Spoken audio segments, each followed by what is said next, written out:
Jeep saapui tilalle tätä tietä pitkin joskus parikymmentä vuotta sitten. Matkalla oli runsaasti vaaroja, mutta Jeep selvisi niistä, kuten myös myöhemmistä rasituksista. Tuulilasin pyyhkijät alkavat kuitenkin olla tiensä päässä, ja myös runkopelleissä on havaittavissa pientä hapekkaan maalaisilman tuottamaa vaikutusta. Oikeasta etupyörästä puuttuu jonkin verran ilmaa, ja sisällä on jälkiä uusiutuvien energiavarojen kotiin tuonnista. Katolta puuttuu toinen taakkateline ja etupuskurista rekisterikilpi. Takaikkunan nostomekanismi näyttää olevan aika pienellä hapella. Toisaalta jäähdyttimessä on yhä edelleen pakkasnestettä. Ja tuulilasi näyttää hyvältä. Siinä ei ole yhtään säröä. Alkuperäinen Owner's Manual huolto- ja ohjekirja löytyy auton sisältä. Ja vanha starttimoottorilaatikko. Tämä tarkoittaa sitä, että autossa on uusi starttimoottori. Tai noin 15 vuotta vanha.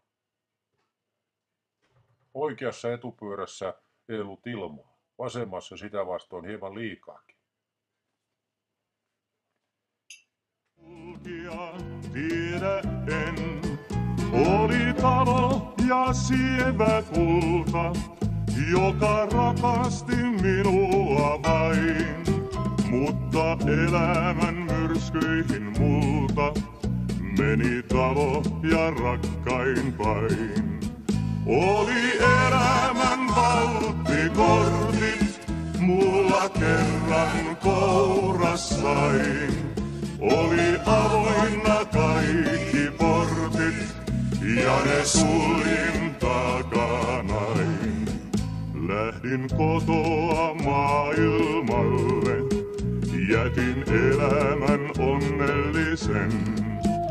Polun lavean vaeltajalle, valot tuikkivat kutsuen.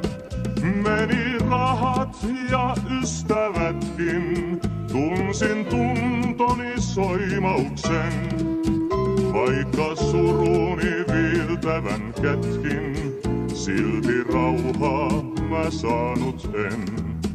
Oli elämän valttikortit mulla kerran kourassain. Oli avoinna kaikki portit ja ne suljin takanain. Minä tuhlaaja poika parka, etsin turhaan nyt lohduttajaa.